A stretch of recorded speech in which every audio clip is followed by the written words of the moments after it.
Hi everyone, welcome to Cheltenham Chart, episode 11. After a poor festival last year with the virus for Nicky Henderson, he has come out this season throwing absolute haymakers right, left and centre, bringing out real big guns. Another one this week in Lamba has won. I'll give you my opinion of his performance. He's also taken out Jonbon to win the Clarence House in quite easy fashion. I thought he beat Energumene quite well. We'll talk about that race, the ramifications of that race. We'll talk about that in this episode. A lot to digest really at Ascot, but we will talk about the rest of the week first. Now, there's not a whole lot in the rest of the week, and I'll talk about Thurles and Windsor on Sunday in next week's episode, along with the Cheltenham Trials weekend, where we might see Constitution Hill, and that would be quite exciting if we do. So last week we saw another Mullins wide margin maiden winner in Kiss Will, and I find these horses almost impossible to rate on how good they are. You don't know how good the opposition is either, so it's very difficult to give an opinion on these horses. Everyone's talking about him. He's shortened up considerably for both novice events, the Supreme and the Turners, but I can't give an opinion on a horse like that, not knowing any substance to the form, how good the horse is, etc., etc. I keep saying that each video, but there always seems to be a wide margin Mullins winner, especially at this time of year, and they come in and there's big talk about them, and you just don't know quite how to rate them. I want to talk about a horse at Windsor. My first I'm not doubling into this market, I just want to talk about the horse. I want to see what mark he gets after the race, actually. I was very impressed with Hosting managing to get out of the position he did and still get up and win. Now, he's running over 2 miles 6. His handicap mark was 125. And he was heavily backed on the day for JP.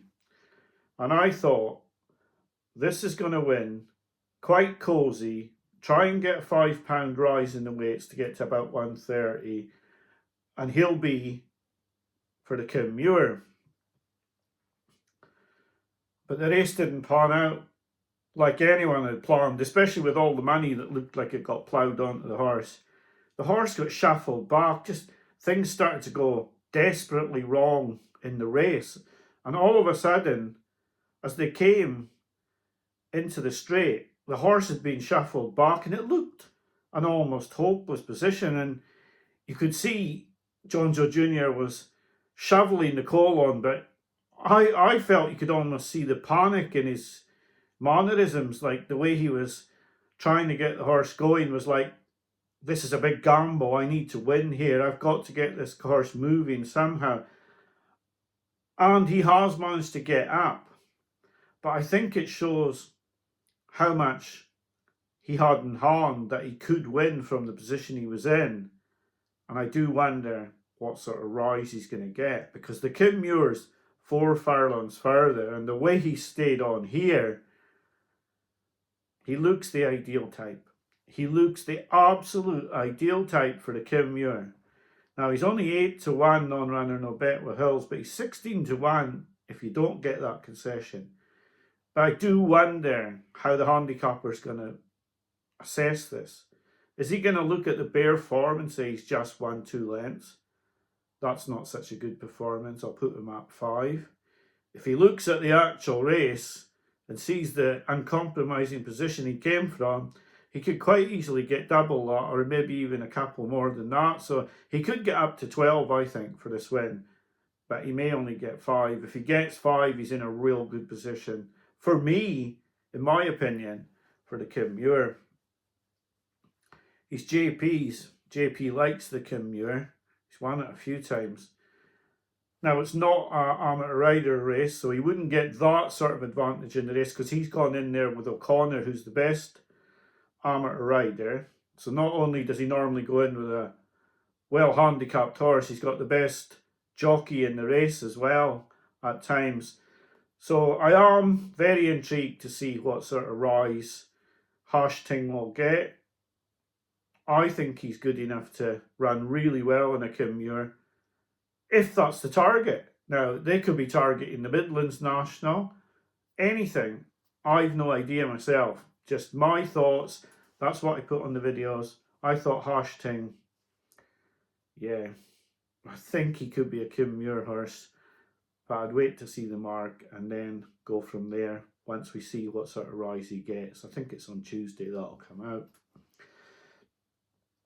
There were a couple other races at Navan that I liked, but nothing, I don't know for Cheltenham if there's much there. I was looking at James's Gate winning the novice hurdle, thinking he could be a Supreme or a Turner's outsider, but he doesn't seem to be getting any quotes for those races. Whether I thought this was a novice hurdle, and now if he could run in a novice hurdle, then he can run one at Cheltenham. There's no quotes for him, but there's quotes for him in the handicaps. So where I was thinking of backing him as an outsider for the novice hurdles, it's perhaps I don't know the rules that well. Maybe he's not eligible for a novice hurdle at Cheltenham. I'm not sure. They have talked handicaps. You'd have to see his mark, and then once you see his mark, then you're going to have to add on what tax he gets from the British handicapper, and that's very difficult to judge as well. And yeah, apart from that in Ireland, I haven't seen that much yet, but tomorrow's going to give us a lot of clues at Thurles, and I'll be talking about them next week. But I'll just get on to Ascot now, and we'll talk about Lamba and Jonbon. On to Ascot then. Lamba. Now I have to say, when I saw the quotes of 4-1 Lamba for the Triumph Hurdle before this race, I was sort of thinking, so how can a horse be that short? That's craziness before it's even run. And tonight, as I sit here, I'd love someone to give me 4-1 on Lamba, because I don't know what he's beaten. I don't know quite how good he is, but I know what he looked like to me, and he looked like an absolute weapon, an aeroplane to me. So, like, short now though. But there's going to need to be horses really stepping up in that spring juvenile at the DRF if they're going to get to this horse's level, in my opinion. And I only give you my opinion, but I thought he produced some performance today. He had more gears, probably 3 more gears to go up than the ones he found today. His jumping was reasonable. I just think when they introduced Sergino, they knew what they had. It looks similar here. Lamba just looked an aeroplane. I was deeply impressed. Perhaps others weren't, but I was. Now, I've seen a lot of people on Twitter complaining about Patrick Mullins and his statements about Stateman and then about Kyrgyzstan. I'll just say my piece on this right now. If you're reading Patrick Mullins or listening to Ruby Walsh, hoping for nuggets about Willie Mullins horses, then you should just give up the game, because they will tell you absolutely nothing about their horses. You will get nothing from them. That's why these preview nights now have become an absolute waste of time. You're not going to go to a preview night, whether it's Mullins Yard, Elliott's Yard, the Bromhead Yard. They're not going to say, oh yes, oh that horse, yeah, oh yeah, we've been hiding him in the park. He's got about 2 stone in hand. He's our Martin Pipe horse, or he's our County Hurdle horse. They're not going to tell you that. If you're going for the entertainment, go for the entertainment. If you read these columns, then they're not going to tell you the real deal. They're just not. So, the Jonbon Kyrgyzstan. Well, I'm surprised to find that she's barely out to the price she was before the race, well, before the gamble started, because she was the 12-1 then, and now I thought she was the top price 8-1 after this. Now, they clearly haven't got rid of the keenness, and a mark of 141 for her runs against Modgeborough and Sergino would be fair, but Today she's been beaten by 138, Take No Chances. I would say there's a chance she's nowhere near as good as what they think. I do wonder about the Mayor's Hurdle now, where this is all going to end up, especially with Constitution Hill supposedly running next Saturday. If he puts in a big performance, are the Mayor's going to run scared? Because this Mayor's Hurdle looks poor now. This Kyrgyz, who was supposed to be a bit of a weapon, has come out and proved to be nothing of the sort. Now, Brighter Days Ahead and Lossiemouth have the choice between, if one or the other doesn't go, a penalty kick without a goalie in the Mayor's Hurdle, or trying to beat the other Mayor, Constitution Hill, Statement, Amsterdam, and anybody else who runs. So there is a big chance now that Lossiemouth or Brighter Days Ahead just takes the easy option here, because I don't want them to. Of course I don't, but they're going to look at this race. If Constitution Hill comes out again, say blows Amsterdam away or beats some decent horse or wins just so easily, they are going to think twice about taking him on when they've got a Mayor's Hurdle such as what we've got left if they don't run. So where would you look for a Mayor's Hurdle winner? Well, would you look to Kyrgyz to not be keen and be a lot better than this run? Would you look to July Flower, who beat Carla Conti? De Bromhead's got a good record in the race. But you certainly wouldn't be looking at, if you had Lossiemouth in the race, you'd be looking at a 2 to 5 shot. If you had Brighter Days Ahead, you'd be looking at pretty similar price. So are these sort of connections going to give up their chance of that sort of price at the Cheltenham Festival to run in what could be a deep champion hurdle? That's going to be a question that will be debated by everybody for the next 7 weeks, pretty similar to Salvatore Monday. And is he going to be good enough to win the Supreme Jumping like he did? And is he going to be keen? These are going to be the questions. I don't think you're going to know the answers to who's going to run in Champion Hurdle until probably the Sunday before Cheltenham, which is very sad for the punter. But obviously, these connections are all going to be playing poker now to see who's going to blink first, who's going to throw their cards in, who's going to fold, who's going to just take the easy option. I talked a lot about that race. Jonbon beat Energumene, now 11 to 8 favourite for the Champion Chase.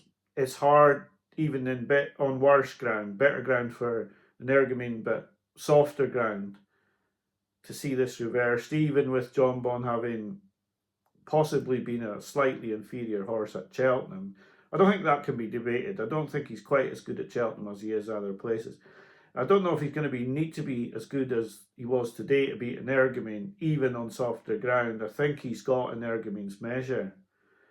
Now, I sort of hoped Jonbon would beat Energumene today to make them, push them into putting Gaelic Warrior into the Champion Chase. My worry with that is I don't think he likes Leopardstown, and he could blot his copybook there because he doesn't like the track, and that's where they put him for his prep. But I'd like to have seen him come to the Clarence House and then Energumene go to Leopardstown, because Gaelic Warrior likes going right-handed. I think would have had a lot more chance at Ascot than he's got at Leopardstown. But now, if he loses at Leopardstown, they could throw their card into the Ryanair for Gaelic Warrior. I'd like to see Gaelic Warrior race against Jonbon. I'm not saying he'll win, but I think he'll give him a far harder race than Energumene gave him today. The race today, Jonbon wasn't all out really to beat Energumene. He seemed to brush him off between the third and second last, but I think he was just getting the better of the argument by then, and Energumene just had no answers. Now, it's hard to know, well, there's no way it's peak Energumene at all, but it's hard to see how far he's regressed, because I think we would have known more if Banbridge had stood up in the Hilly Way and we'd seen, because maybe if he got past there, and at least the only thing we didn't see today was Energumene jumping to the right like he did in that race. But it is hard to see him reversing this form even on softer ground and even at his beloved Cheltenham, and a place that Jonbon doesn't like. For me, I'll still be a supporter of Gaelic Warrior, although I know it's going to be very difficult to beat Jonbon. I'll still be with Gaelic Warrior myself. So this week has just been, incredible. Tomorrow we've got a couple of races, and then we've got Cheltenham Trials Day, and we're supposedly going to see Constitution Hill out again, which will be fantastic if he does run, and if he puts up a big performance, who knows where we could be in the champion hurdle picture next week. The jigsaw is starting to come together. It looks like Nicky's putting his quarter of the jigsaw together faster than everybody else, because he must be so excited about his horses. It has to be said, the Donnellys must be very, very excited about going to Cheltenham this season with the amount of ammunition that they have as well. So that's my assessment of this week. Now, every episode, I just give you my view. It's not going to be absolutely cast in iron correct. Most of it is just my opinion, and that's all I can give. So you can let me know in the comments what you think. It's been a big week for Henderson. He's now got 4 short price favourites for Cheltenham. I'm sure Willie's got some big guns to fire at the DRF in a couple of weeks. And it's exciting to look forward now, because we are starting to get close to the festival and seeing the jigsaw start to be made. Now, even then, we still have to unravel the winners, but at least we're starting to see the bigger picture at the moment. So thank you for watching. I hope you have a good week, and I'll be back to you next week with Trials Day and the rest of this week to be reviewed. Bye for now.